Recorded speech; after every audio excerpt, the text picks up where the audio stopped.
এই viral video তো আপনারা দেখেছেন।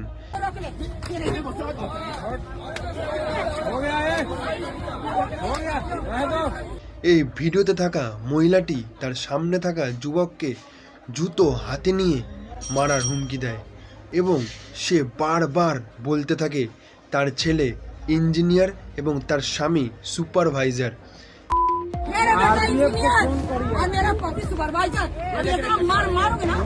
কিন্তু তার সামনে থাকা যুবকটি চুপ করে পরিস্থিতি সামলানোর চেষ্টা করে, কিন্তু যখন সেই মহিলাটি সেই যুবকের স্ত্রীকে নিয়ে বাজে মন্তব্য করে তখনই তার উপরে হামলা চালায় সেই যুবক।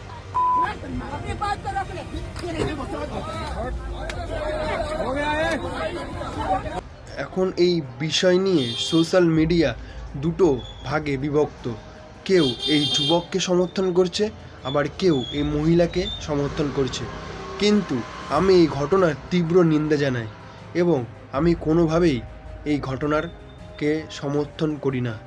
এই বিষয়ে আপনাদের কি মতামত অবশ্যই কমেন্টে জানাবেন।